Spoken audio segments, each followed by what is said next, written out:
Esto es Divino Maestro, el programa donde el Maestro nos muestra los tesoros de su sabiduría y nos da a conocer al Padre. Conducido por Madre Rocío, discípula de Jesús. Divino Maestro, contemplando el rostro de Jesús en nuestro andar. Iniciamos. Abre las puertas de tu corazón y pídele al Señor que hoy te revista. La Madre Rocío Arias, discípula de Jesús, en su programa Divino Maestro y en una serie de programas que son diferentes a los del domingo. Estamos en este día meditando sobre la fuerza sanante de la confesión, uno de los pudiéramos decir, de lo que nos trae más sanación a nuestra vida. Es algo que se está abandonando poco a poco. Es algo que de verdad vemos los confesionarios casi vacíos. Y llama la atención que en cuanto los confesionarios están vacíos, se va llenando más y más la necesidad de un psicólogo y a veces hasta de un psiquiatra. Y aquí, en esta serie de programas, pues estamos viendo que hay que regresar a esta fuerza sanante de este sacramento de la confesión. Y hemos visto cómo, desde el principio, pues Dios nos llama a un arrepentimiento. Desde los albores de la historia de la salvación, pues Dios nos llama a un arrepentimiento. Hemos visto cómo lleva a Adán y Eva con varias preguntas a arrepentirse. Y no sucede eso. No sucede eso, ¿verdad? Y como eso, pues nosotros hemos también tenido esa misma experiencia. En muchas ocasiones, pues hacemos todo, le echamos la culpa a todo mundo, nos disculpamos ante todos, pero no nos arrepentimos. Y en ocasiones, pues volvemos a hacer exactamente lo mismo o vivimos continuamente en esa situación que nos hiere a nosotros y hiere a la comunidad y hiere a nuestra familia. ¿Sí? Una persona o nosotros cuando estamos en un pecado, en un error, en un vicio y no nos damos cuenta porque no nos arrepentimos de él, ni siquiera lo tomamos en consideración, entonces nos hiere a nosotros, hiere a la familia y hiere a nuestra comunidad. Entonces hemos visto también a través de toda la historia de la Iglesia cómo ha ido forjándose este sacramento hasta llegar a lo que nosotros ya vivimos. En las primeras confesiones pues vemos que eran pues públicas. Las confesiones eran públicas, ¿sí? Es decir, aquel que caía en pecado mortal después de haber sido bautizado, pues tenía que hacer una confesión pública. Ya hemos visto también antes de esto, en el Antiguo Testamento, cómo las confesiones, bueno, no eran precisamente las confesiones, sino los sacrificios por el pecado, pues también eran públicos, ¿verdad? Todo el mundo sabía que esta persona había pecado, por eso iba a ser un sacrificio de esa índole. Por ejemplo, la ya tan característica vaca roja, que era precisamente un sacrificio para perdón, para buscar el perdón de los pecados. Y luego pues vemos en los primeros tiempos del cristianismo, en la Didache o Didache, cómo nos habla aquí de algunas instrucciones morales, doctrinales y litúrgicas, donde nos dice: en la iglesia asamblea confiesa tus pecados, no te acerques a la oración con mala conciencia. Esto lo encontramos en el número 414 de la Didache o Didache. Este pasaje aparece al final de una extensa lista de mandatos morales y de instrucciones para la penitencia, y nos habla que estos pasajes fueron redactados más o menos en Palestina en torno al año 48 después de Cristo. Entonces realmente fue en los albores del cristianismo, ¿sí? También dice allí mismo en este documento, ¿sí?, que nosotros debemos después de haber confesado nuestros pecados, ofrecer una acción de gracias, ¿sí? Una acción de gracias, sí, entonces, y no acercarnos a la partición del pan, ¿sí?, sin haber confesado nuestros pecados, sin que sea puro nuestro corazón. También tenemos entre el año 70 y el 80 después de Cristo la epístola de Bernabé, en la que se repite literalmente el mandato de la Didache. En la iglesia confiesa tus pecados y no te acerques a la oración con mala conciencia. Entonces vemos como en esta epístola de Bernabé y en la Didache, pues podemos ver que los cristianos confesaban sus pecados públicamente, ¿sí? es decir, en la asamblea. Y bueno, pues ya vemos cómo esta práctica se abandonó siglos más tarde. Y ahorita lo que conocemos es que nuestros pecados son confesados en un ambiente pues de un cuidado excesivo para cuidar, no sé, la persona, su dignidad, para que ella se sienta cómoda, que solamente está el confesor y el penitente, ¿sí? Entre más vemos que los confesionarios pues son más cubiertos, cuidando siempre que nos escuche hacia afuera. Entonces tenemos todo idealmente para confesarnos. Claro, esto no es en todos los lugares, pero en la mayoría de las iglesias yo he visto que existe el confesionario.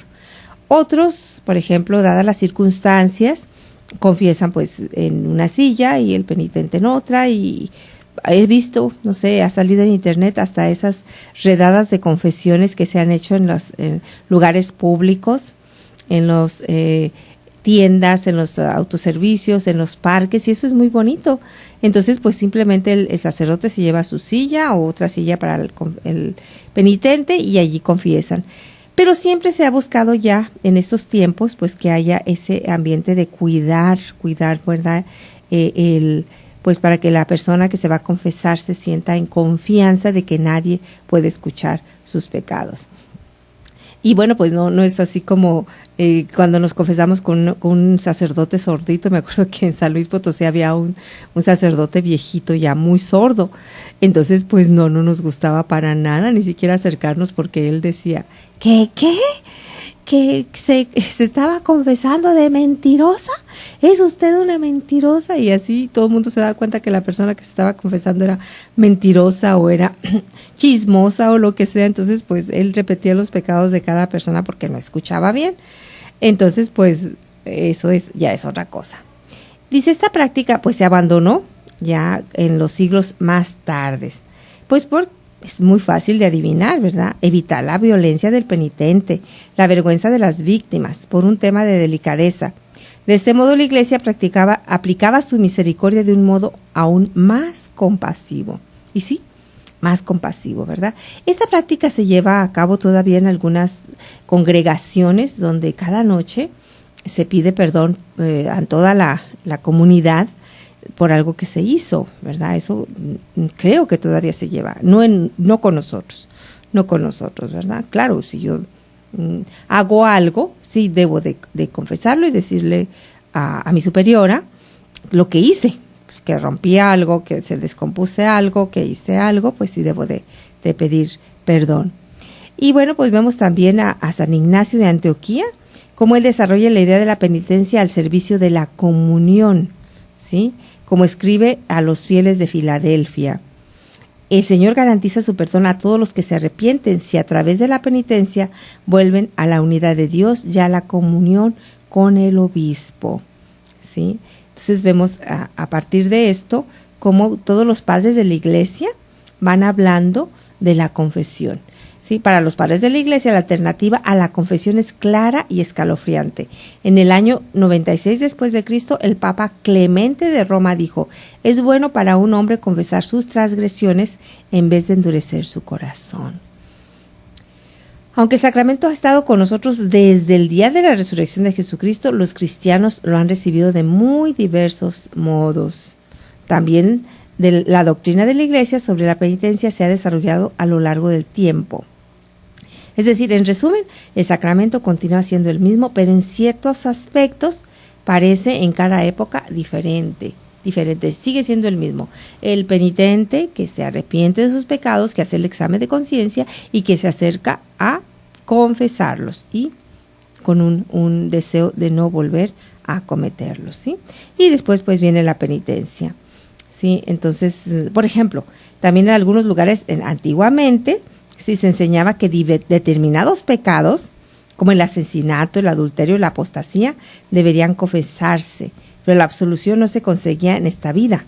Los cristianos que cometían esos pecados volverían a recibir la comunión, aunque podían esperar la misericordia de Dios a la hora de la muerte. ¡Oh, qué duro! En otros lugares los obispos perdonaban esos mismos pecados, pero solo después de que el pecador llevaba a cabo una dura penitencia, cuyo cumplimiento le exigía años de difícil esfuerzo diario.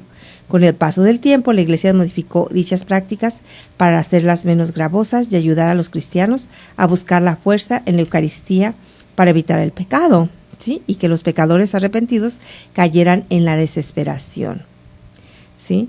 Entonces, pues vemos que era una cosa muy difícil confesar nuestros pecados y recibir esa clase de pues ahora sí que es muy difícil, ¿verdad? Todo esto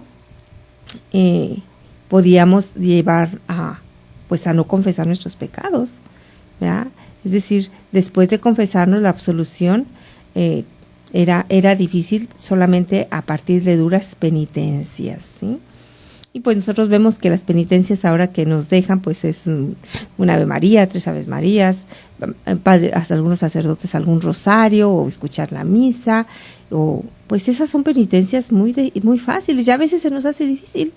Yo recuerdo que una persona me dice, pero ¿cómo me deja tanta penitencia? ¿Un rosario de penitencia? ¡Ah! Santo Dios, pues si no es tan difícil un rosario, ni es tan difícil 5 Aves Marías, 10 Aves Marías, no es nada difícil de verdad, a comparación de estas penitencias que les daban a los primeros cristianos, pues son sumamente fáciles esas penitencias.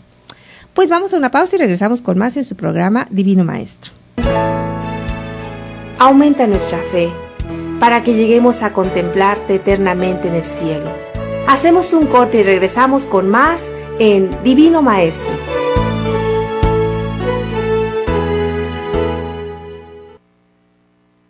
Sobre todo allí en Catedral, que siempre hay en las misas quien esté confesando. Pues todo eso debemos de tener mucha conciencia y decir, como dice San Cipriano, Cipriano de Cartago, cómo nosotros debemos de aprovechar mientras estamos en este mundo para confesar nuestros pecados. Ya llegando la muerte, pues se acabó la oportunidad. Dice, mientras estamos en este mundo, para la satisfacción y la remisión, impuesta por los sacerdotes para que sea agradable a Dios, ¿sí? Entonces vemos aquí cómo ya desde estos albores también, pues estamos ya en el año 258. Entonces, leyendo a los padres de la Iglesia, encontramos que las personas de cualquier lugar que seguían a Cristo confesaban sus pecados a los sacerdotes de la Iglesia. Esto lo vemos en los escritos de San Irineo de León, que ejerció el ministerio en Francia desde el año 177 al 200. Lo encontramos en Tertuliano, en África del Norte, alrededor del 203, en San Hipólito de Roma, alrededor del 215, en Orígenes, el erudito egipcio, en torno al 250 después de Cristo. Y todos ellos escribieron sobre el perdón de los pecados a través de la penitencia. Cuando el pecador, dicen ellos, no se avergüenza de dar a conocer sus pecados al sacerdote del Señor y busca la curación, según el que dice, te confesaré mi pecado y no ocultaré mi iniquidad, dije, confesaré a Yahvé mi pecado y tú perdonaste la culpa de mi pecado. Salmo 32. Entonces cada uno de estos padres de la Iglesia y cada uno de estos santos de esta época y de todas las épocas nos ha animado a acercarnos a este sacramento con gran confianza, con gran humildad y con gran arrepentimiento, ¿sí? Entonces, definitivamente no tenemos excusa. ¿Cuál es la excusa para no confesarnos? Hay muchas excusas que hemos escuchado. ¿Por qué confesarme con un hombre que a veces es más pecador que yo? ¿Sí? Eso es la excusa que yo he escuchado muchísimo. ¿Por qué confesarme con un hombre que es mucho más pecador que yo? Tiene razón. A veces los sacerdotes son más pecadores que ni ustedes, y no digo que yo, porque eso no puede ser, ¿verdad? Hay sacerdotes mucho más pecadores que ni los mismos que se van a confesar. Pero ellos tienen precisamente la potestad que el mismo Jesucristo les ha dado. Y bueno, pues eso ya lo hemos dicho una y otra vez. Capítulo 20 del Evangelio de San Juan, ¿verdad?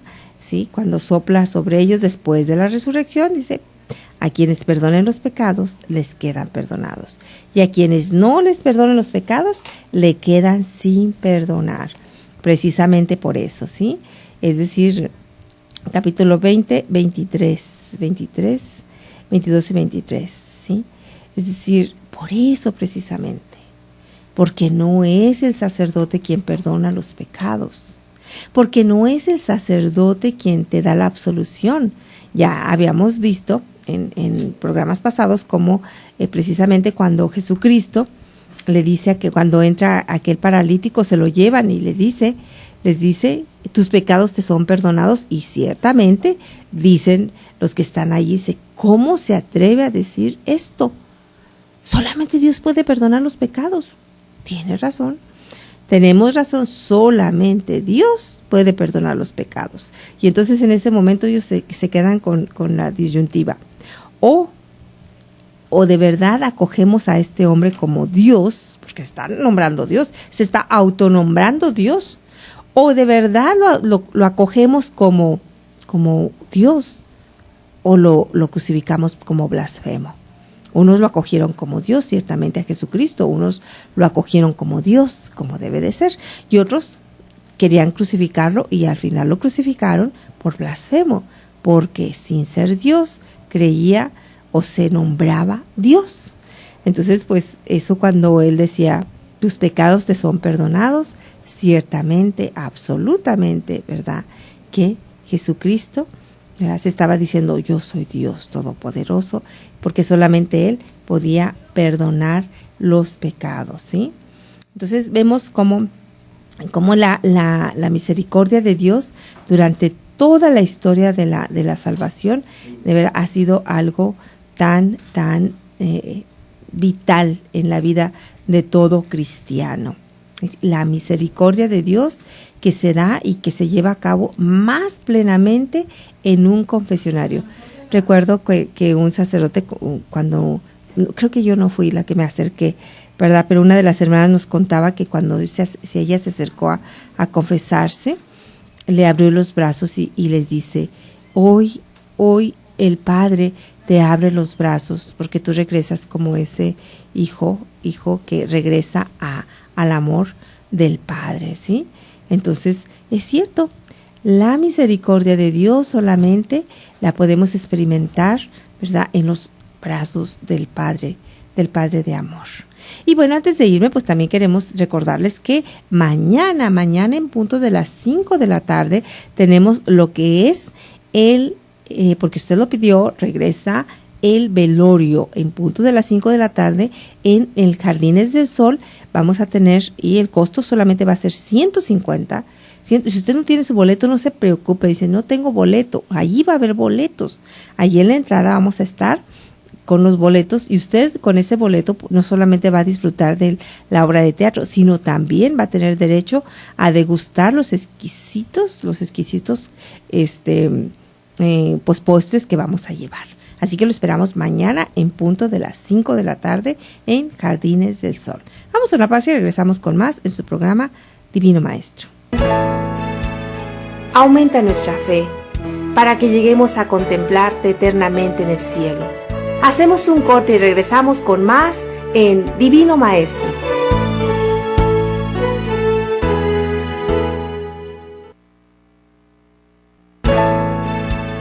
Jesús, Divino Maestro, eres el camino, la verdad y la vida. Ya estamos de regreso en tu programa Divino Maestro.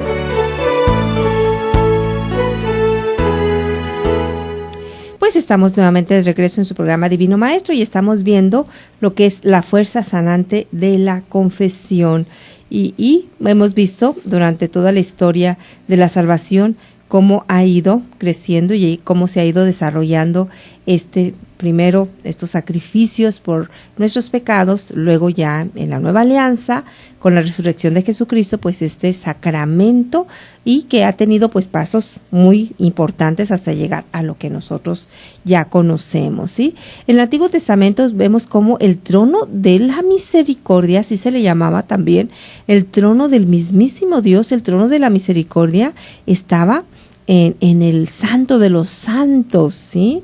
Sobre el arca de la alianza, allí el propiciatorio, así se le llamaba, el propiciatorio, y allí era el trono de la misericordia de Dios, ¿sí? Pero allí era un lugar que era inaccesible, para todo el mundo. ¿Quién podía entrar solamente al Santo de los Santos para estar junto al propiciatorio? El sumo sacerdote. Absolutamente era inaccesible para todos los demás judíos, para todo hombre era inaccesible. Solamente el sumo sacerdote podía acercarse una vez al año, el día de la expiación, ¿sí? Cuando rociaba la sangre de un sacrificio por los pecados del pueblo, una vez al año. Y dice el libro de los Hebreos, y no sin antes haberse él totalmente ofrecido sacrificios para el perdón de sus pecados, ¿sí? Haberse él purificado. Y bueno, pues decían que cuando de verdad no había sido bien hecho el sacrificio, pues por eso llevaba tantas campanillas en las altas de sus vestidos. El sumo sacerdote tenía campanitas en sus vestidos y entraba amarrado de un pie. ¿Por qué? Porque si el poder de Dios sí era tan fuerte, tan real, y el sumo sacerdote no se había realmente purificado como debía purificarse, pues moría, y entonces nadie podía entrar a sacarlo. Nadie, porque entonces también morirían. Sí, y eso lo vemos que era real, ¿verdad? Recordemos cuando David traslada el arca de Dios, la traslada, y como una persona que no era ni levita ni sacerdote, y porque estaba a punto de caerse el arca, ¿verdad? Porque la llevaban 2 bueyes, entonces en la carroza que la llevaban, pues estuvo a punto de voltearse, y para que no se cayera el arca, un gentil, una persona que no era ni levita ni sacerdote, la detiene y muere instantáneamente. Pero entonces era real el peligro de muerte para alguien que no era ni sacerdote ni levita. Bueno, en el caso ya del Santo de los Santos, solamente el sumo sacerdote. Pero refiriéndome, por ejemplo, ya antes del templo de Salomón, pues también los levitas tenían acceso, porque ellos eran los que cargaban todo cuando ya se elevaba la nube, y que era ya el signo de que Dios decía, tenemos que empezar nuevamente a caminar. Se elevaba la nube, entonces decían los israelitas, levantemos ya el campamento, y los levitas eran los que se encargaban de levantar todo lo que era el tabernáculo y cargarlo y llevarlo, ¿sí? Entonces vemos que allí que el trono de la misericordia de Dios era inaccesible para todos, ¿sí? Sí, entonces este trono estaba vacío.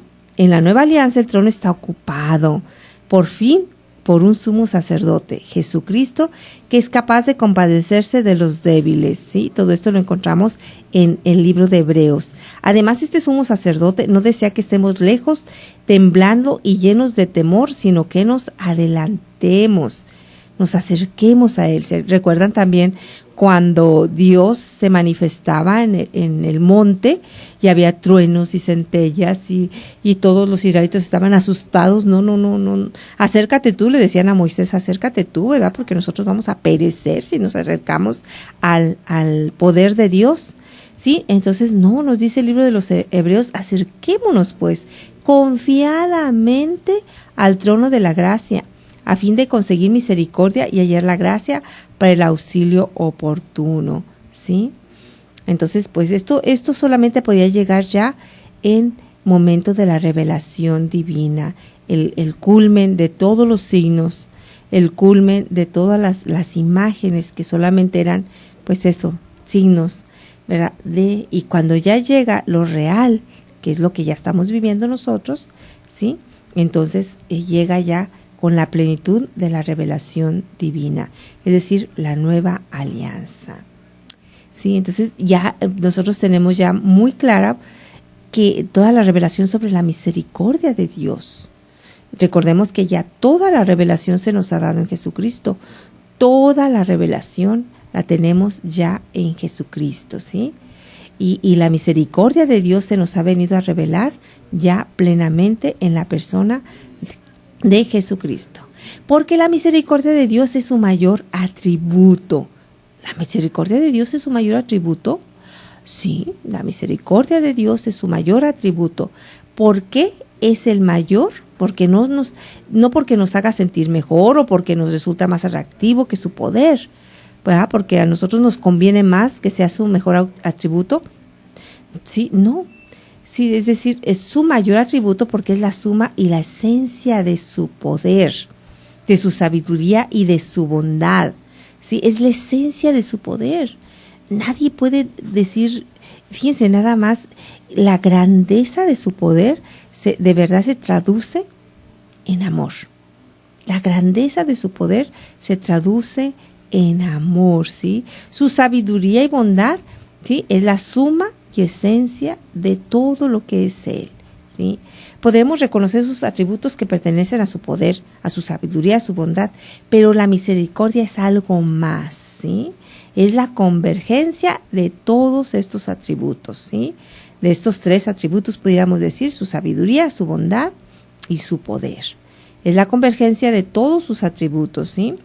La misericordia es poder de Dios, sabiduría y bondad, manifestados en unidad. Dios enseñó a Moisés que la misericordia estaba unida a su nombre, que para los israelitas significaba la identidad personal. Recordemos esto que viene en Éxodo 39, 19, y esto quiero leerlo de la palabra. Éxodo 33, 19, y dice así, bueno, desde el 12. Dijo Moisés a Yahvé, mira, tú me dices, haz subir este pueblo, pero no me has indicado a quién enviarás conmigo, a pesar de que me has dicho, te conozco por tu nombre, y también has hallado gracia a mis ojos. Ahora pues, si realmente he hallado gracia a tus ojos, hazme saber tu camino, para que yo te reconozca y halle gracia a tus ojos. Y mira que esta gente es tu pueblo. Respondió él, yo mismo iré contigo y te daré descanso. Contestóle Moisés, si no vienes tú conmigo, no me hagas partir de aquí. Pues ¿en qué podrá conocerse que ha hallado gracia a tus ojos y tu pueblo, sino en esto, en que tú marches con nosotros? Así nos distinguiremos nosotros de los otros pueblos, de todos los pueblos que hay sobre la tierra. Respondió Yahvé a Moisés, haré también esto que me acabas de pedir, pues has hallado gracia a mis ojos y yo te conozco por tu nombre. Entonces dijo Moisés, déjame ver, por favor, tu gloria. Él le contestó, yo haré pasar ante tu vista toda mi bondad y pronunciaré delante de ti el nombre de Yahvé. Pues hago gracia a quien hago gracia y tengo misericordia con quien tengo misericordia. Palabra de Dios, te alabamos, Señor, ¿sí? Entonces, después de que le dice tantas cosas hermosas, Dios Todopoderoso, entonces, pues, Moisés siente el deseo de todo ser humano, de toda alma. Déjame ver tu rostro. Realmente ese es el deseo que nos va a llevar a estar en el purgatorio, pues, sufriendo. Déjame ver tu rostro. Es el deseo de cada ser humano, ver el rostro de Dios, y es el deseo que por fin se va a saciar en el momento que estemos en el cielo. Y digo que estemos porque pues esa es nuestra esperanza, estar en el cielo. Y aunque el hombre no comprenda, no tome conciencia que eso realmente es la sed de su alma, la vive y la experimenta, pero no sabe el hombre, no sabe que eso es lo que su alma desea. Y ante esa desesperación de lo divino, de lo trascendente, el hombre se desvía buscando muchas cosas para tratar de saciar esa hambre de ver el rostro de Dios, y se va a desviar en los placeres, y se va a desviar en las criaturas, y se va a desviar en caminos que le llevan a la muerte, o simplemente que lo alejan de Dios, simplemente, y esa sed no se va a calmar nunca. Y en el momento que el hombre muere, que su cuerpo físico muere, entonces como ya no tiene ninguna distracción de ninguna índole, ya no hay distracciones del mundo ni de la carne, porque ya no tenemos carne, ¿verdad? Ya morimos, y no me refiero solamente a los deseos sexuales o de impureza, no, el odio, el resentimiento, la soberbia, el orgullo, tantas cosas. Como ya no vamos a tener el cuerpo, entonces el espíritu de verdad va a decir con todo su corazón, déjame ver tu rostro, como le dice aquí Moisés, ¿sí? Y entonces le dice esta frase bellísima que es lo que nosotros tratamos de decir, pues hago gracia a quien hago gracia y tengo misericordia con quien tengo misericordia. Así de simple. Hago gracia a quien hago gracia y tengo misericordia a quien tengo misericordia. Entonces, el mayor atributo de Dios es precisamente su misericordia. Vamos a una pausa y regresamos con más en su programa Divino Maestro. Aumenta nuestra fe para que lleguemos a contemplarte eternamente en el cielo. Hacemos un corte y regresamos con más en Divino Maestro.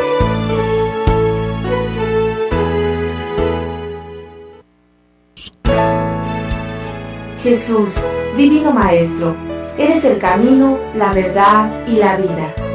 Ya estamos de regreso en tu programa Divino Maestro.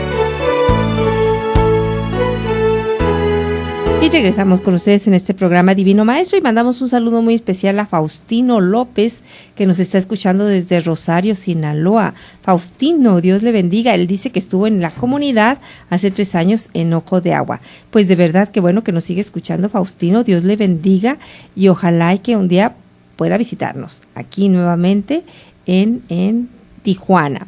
Pues una bendición especial a él y a toda su familia. Y nosotros continuamos con esto de la fuerza sanante de la confesión, un año especial para regresar a la misericordia de Dios, que como nos dice aquí el autor, es el mayor atributo de Dios. ¿Por qué? Porque dice que el mayor atributo porque es la suma y la esencia de su poder, de su sabiduría y de su bondad. Eso es maravilloso, ¿sí? Pero la misericordia de Dios, como veíamos, se le reveló ciertamente a Moisés. Hago misericordia con quien hago misericordia. Es decir, con quien yo quiero. Pero realmente la revelación plena de la misericordia nos viene con Jesucristo. Él nos habla de un Padre de misericordia, nos habla de ese Padre que está a la espera de ese hijo que se ha ido, que primero le dice muérete, porque así le dice literalmente, muérete, quiero verte muerto para yo disfrutar de la herencia, y luego cómo vuelve ese hijo. Entonces, esa misericordia solamente se nos revela plenamente en Jesucristo. Sin embargo, nosotros debemos de entender realmente qué es esa misericordia, y algo que en muchas ocasiones se ha malinterpretado esta misericordia. Ya lo que debemos de tener bien claro es, la misericordia no es la compasión, ni es el paso libre para pecar descaradamente, ¿sí? Porque a veces eso es lo que nosotros tenemos. ¿Qué importa? Dios es tan grande, tan lleno de misericordia, no importa cualquier pecado que haga. Entonces yo ahí estoy diciendo que estoy usando la misericordia de Dios para pecar descaradamente, que al cabo, al final, me va a perdonar. Eso no es nosotros de verdad de vivir plenamente la revelación de Jesucristo, de su misericordia, ¿sí? ¿Por qué? Porque nosotros vemos que aún el castigo o la penitencia, ¿sí?, asegura el remedio de la misericordia. El castigo no como que Dios nos va a castigar, sino como ya lo hemos hecho muchísimas veces, lo hemos dicho muchísimas veces, ¿verdad? Hay leyes espirituales. Si yo transgredo una ley espiritual, si yo voy en contra de una ley espiritual, irremediablemente se revierte contra mí, ¿sí? No hagas a los demás lo que no quieres que te hagan, ¿sí? Entonces, sin que Dios esté allí con una varita que me haga de castigo, si yo hablé mal de alguien, si yo critiqué mal a alguien, van a criticarme, y eso es real. Eso es algo de verdad que se revierte contra mí, ¿sí? Si yo robé a alguien, me van a robar. Si yo engañé a alguien, me van a engañar. Así de simple, porque es una ley espiritual, una ley espiritual que se revierte contra mí, ¿sí? Entonces, hablo así de esa clase de castigo. Y bueno, pues vemos ahora la penitencia. Pues la penitencia a veces es tan pequeña, la penitencia que nos deja un sacerdote es tan pequeña. Cuando ya nos deja un rosario, a veces de verdad yo he escuchado personas que dicen, ay, no te confieses con ese padre, dejan mucha penitencia. Un rosario, ¿qué es un rosario de penitencia? Si es algo que yo tengo que decirle gracias Dios por perdonarme, ¿no le puedo dar gracias con un rosario? O la Eucaristía, cuando nos deja la Eucaristía un sacerdote. Entonces, como dice Santo Tomás de Aquino, la misericordia y la justicia son inseparables. Es decir, la misericordia es justicia y la justicia es misericordia, ¿sí? Es decir, nosotros debemos de tener bien claro que la misericordia de Dios no es el paso libre para pecar descaradamente. Si yo tengo esa idea de la misericordia de Dios, estoy muy, muy mal. Y yo en mis pláticas con muchas personas, sí he captado eso. Es decir, es tan grande la misericordia de Dios que como que hay ese sentimiento de decir, puedo hacer lo que sea. O puedo yo predicar a los demás que no importa lo que sea. No, sí, ciertamente que Jesucristo le dijo a la pecadora, sí, nadie te condena. Te pregunta, ¿quién te condena? Ni yo te condeno, pero vete y no peques más. No es ese papá bonachón que dice, haz lo que quieras, porque es tan grande mi amor que no importa. No importa, ¿verdad? Sigue pecando, que al final pues vas a tener mis brazos abiertos. Sí, si te arrepientes, y si me arrepiento yo. Pero ¿quién me dice que voy a tener tiempo al final de mis días? ¿Quién me asegura que yo voy a tener tiempo y llevar una vida de pecado, que al cabo Dios es un Dios bonachón, que abre sus brazos siempre de misericordia y siempre me va a perdonar? Al final me va a perdonar todo. ¿Y voy a tener tiempo? Sí, de verdad voy a tener tiempo. ¿Quién me dice que no voy a morir instantáneamente en un accidente o en algo? Nadie me asegura la vida. Qué peligro, dice un sacerdote, que estar en pecado mortal es estar durmiendo con una cobra. ¿En qué momento te va a picar y te va a matar? ¿En qué momento? En cualquier momento te pica y te mata. Pues así es el pecado mortal. El pecado mortal en cualquier momento nos va a llevar a la muerte, y quizá a la muerte eterna. Y eso de poner en peligro nuestra alma, yo creo que no. Si nosotros vemos que es jugarnos la vida eterna, pues no, ¿cómo que ponemos en peligro nuestra salvación?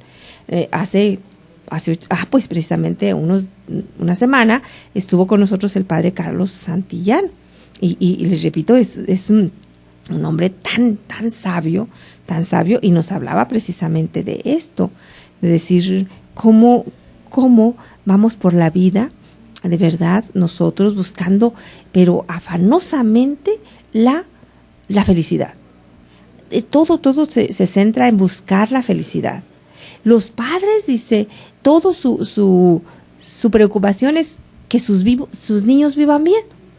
Toda la preocupación es prepararlos para que vivan bien, pero para que vivan bien mientras están en el mundo.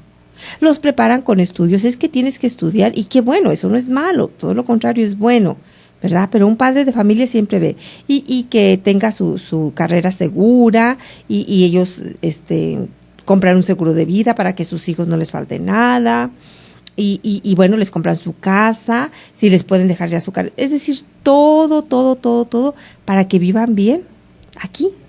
Dice, y después los preparan para que vivan bien 50, 60 años, y después dice, ¿cuánto tiempo? Dice, van a vivir así. Si duran mucho, pues 80 años. Si duran un poquito más, pues 90. Pero algunos van a morir a los 40, a los 50, no sé, muchísimo. Y después, toda la eternidad, ¿no los preparamos para que vivan toda la eternidad bien? No, ahora sí que hemos cambiado, ¿verdad?, los valores. Hay que prepararlos, ciertamente no es malo, y qué bueno que se preparen aquí los jóvenes para vivir, y nos preparemos también para vivir una vida bien, estudiando, formándonos, lo que se quieran, pero no es aquí nuestro lugar. Nosotros somos ciudadanos del reino, no es aquí nuestra patria, no está aquí. En cualquier momento nos llama Dios, y dejamos casa, y dejamos carro, y dejamos carrera, y dejamos trabajo, y dejamos millones, y dejamos pobreza, y dejamos deudas, y dejamos lo que dejemos, ¿verdad? Y Dios nos llama, y dejamos todo, y nos vamos a nuestra casa. Bueno, vamos a pasar quizá primeramente por al purgatorio, que no es nuestra casa, pero es la antesala de nuestra casa. Pero llegado ya el momento que entremos al cielo, pues ya es nuestra casa, regresamos a la casa del Padre, es real, hemos llegado al hogar, a nuestro hogar, ¿verdad? Entonces hay que prepararnos, y hay que preparar a los jóvenes, y ustedes padres de familia, hay que preparar a sus hijos, no solamente para este mundo, sino para el mundo que comienza en el momento de nuestra muerte. Y la mejor preparación pues es acercarnos al trono de la misericordia de Dios, que ahora es accesible para todos. Pues quiero darles gracias a cada uno de ustedes que ha cooperado siempre con nosotros y decirles que estamos orando por todas las personas que nos ayudan económicamente, ¿verdad? Y con su oración. Y por cada uno de ellos el Padre ofrece la misa, oramos nosotros, ofrecemos la Eucaristía. Les damos muchas gracias y les decimos, ayúdenos, sigan ayudándonos. Es cada mes el dinero que nosotros necesitamos, es cada mes que hay que, pues ni siquiera pagar, sino que crece la deuda y nosotros pues confiamos. Si no nos han quitado ahora sí que la línea para seguir en el aire, pues es de Dios, pero pues esto sigue creciendo la deuda. Así que les invitamos mañana en punto de las 5 de la tarde en Jardines del Sol a la obra de teatro El Velorio. Y con esos 150 pesos ustedes tienen derecho a degustar de unos deliciosos platillos, de unos deliciosos canapés y todo, lo que vamos a tener allí, postres y todo. Así que va a ser un momento, vamos a tener dinámicas, bailes, oración, convivencia y la obra de teatro y degustar de esos deliciosos platillos. Bueno, no es platillo, es un ambigú, no sé, algunas personas nos van a apoyar haciendo unos alambres, otras personas van a apoyar haciendo pastelitos. Va a haber una variedad de cosas ricas que comer, así que apóyenos, síganos apoyando porque solos no podemos continuar. Pues hemos llegado al final de su programa Divino Maestro. Les deseamos todo el bien en nombre de nuestro Señor Jesucristo. Dios les bendiga.